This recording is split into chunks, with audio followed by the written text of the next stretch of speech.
Bolcom pour avoir une bonne communication. Bolcom, bienvenue chez vous. waaw jërëjëf Adama donc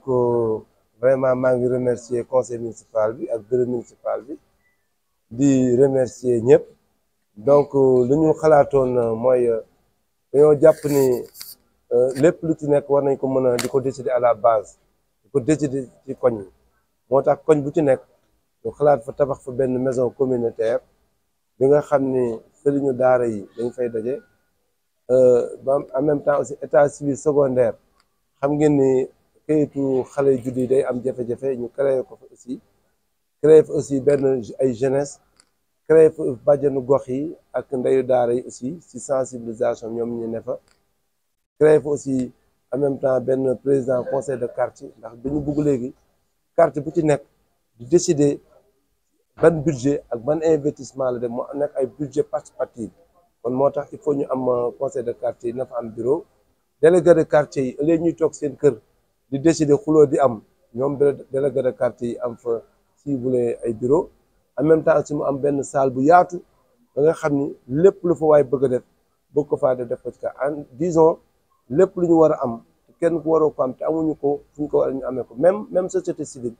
yi nga xam ni day liggéeyal askan wi war na fa am place pour gën a mën a saytu liggéey ba nga xam ni ñu ngi koy liggéey ci quartier yi donc lu mel noonu aussi bu ñu ko amee ak salle boobu tout cela ñoom ñëpp ñu war leen a dajale waxtaan ak ñoom sensibiliser leen xam ni léegi lépp maintenant c'est décidé à la base donc maire du décider tout seul lu mu bëgg a décider mais c'est des budgets maintenant participatifs kon askan bi war nañu yëg seen bopp ci yooyu te dañ daan ñëw di ab ay salle ci mairie ou partout mais léegi désormais suñu amee équipement yooyu ci à la base dootuñu abati dara voilà donc am na tamit maison de la justice comme ni ko procureur waxee des fois ay xuloo am ay cooloo am procureur jël dossier yi delluwaat ko ci maison de la justice ñoom ñu waxtaan ci ak ñoom vraiment ñu trouver ci ay solution ou ay histoire am ñu régler conflit ci biir quartier yi kon je pense bien que lu bari mën naa bañ a dem moo ci tribunal loolu lépp nag bis bu ñu ko defee mooy wan ni bi ñu bëgg Diourbel lépp lu ñu def mën def vraiment mu am ci makan yi dina am benn ci wetu stade Cheikh Anta dina am benn kër Cheikh dina am benn kër gu mag dina am benn te loolu lépp ñu ngi ko def ci coût 672 millions 672 millions dans le cadre du projet PACASEN yi nga xam mu ngi jóge ci mairie bi donc am na stade ba nga xam ne aussi ñu ngi koy tabax ci 15 hectares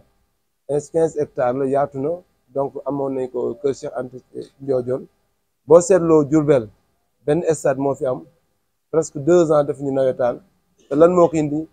problème infrastructure moo ko indi te stade bi stade régional la moo tax programme bi mairie ci jaar yu bari amoon nañu ko moo tax ñu daggoon ko bu yàgg mais yàlla defal nañu sutura am nañu projet bi am nañu programme bi pour que ren ñu mën fa tabax benn stade bu mag bu yaatu ak tribune tabax fa bu football mais nag dina am làmb dina am handball dina am basket dina am académie des sports parce que dañu bëgg aussi di jël xale yi leen liggéey di ci liggéey ci ñoom ba bu paree tamit ñu mën leen jaay Europe donc yëpp dina démarrer semaine prochaine donc stade bi coût bi aussi 900 millions la donc implantation yi yëpp dinañ ko def dès lundi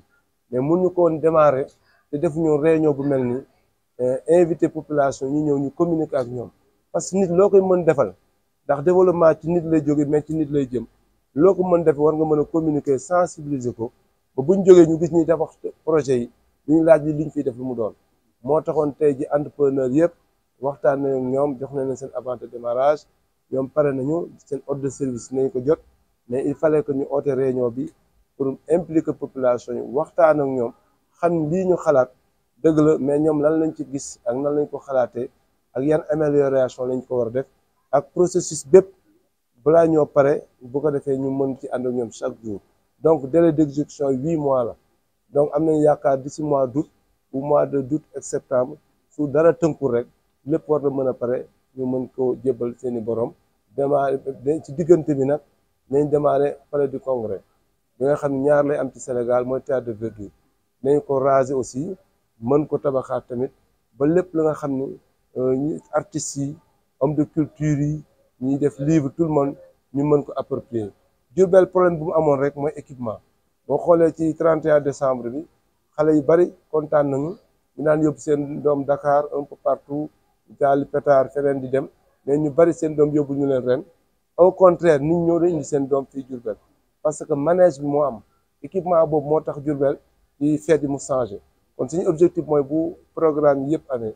équipement yi yëpp am mu taxaw Diourbel am lu mu war a am vraiment képp ko war a ñëw moo xam artiste moo xam tout ko am dina sawar ñëw Diourbel parce que lim fi doon ut ci am na fi su ko defee waa Gossas waa Mbacké waa Bambey waa Xombol waa Thiès ñëwaat ci dëkk bi dundaat parce que loolu mooy dundal dëkk ndax dëkk bu baree événement rek da nga gis tailleur yi liggéey da nga gis salon de coiffure liggéey taxi liggéey ñëpp liggéey vraiment xaalis bi mën a dox comme bi mën a dundaat en même temps manège bi tamit bu paree ñu ngi waaj def chaque 3 mois def ay foire ñu ngi def foire yu bëree bëri parce que manège bi mën na ko su ko defee dëkk bi génnaat ñu def ay foire nationale internationale en tout cas maa ngi remercier journalistes yi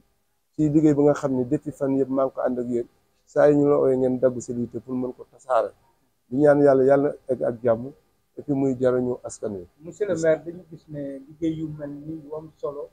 ñu koy def ci yenn koñ yi da ngay gis ay ñeenti nit jéem a ëpp suuf looy wax non loolu peut-être problème de communication rek la monsieur le maire Tine wax na ko léegi xam nga li ñu def nii dafa baax parce que même nit boo koy defal njariñam te xamul li nga koy defal njariñam la te communiquer ci ak moom c'est normal mu réagir c'est ça la réalité mais nit ñi moo tax ñun tamit ñu oote tey délégué de quartier yi oo la jeunesse oo waa sportif yi oo bàjjenu gox yi oo ndeyu daara yi oo tout le monde oo sëriñu daara yi waxtaan ak ñoom expliquer leen projet bi procureur leeral leen Aliou Faye Mansour leeral leen état civil so nan la man ba ñoom ñu comprendre en fait bu ñu dëppee nag ci quartier yi ñoom tamit ñu oote waat ci quartier yi gën a mën a sensibiliser nit ñu comprendre programme bi je pense ne bu ñu ko tegee nañ xam lii seen njëriñ la ñu ngi ñaan yàlla du ñu déggoo ci ak ñoom te lépp bu paree rek mu jëriñu askan wi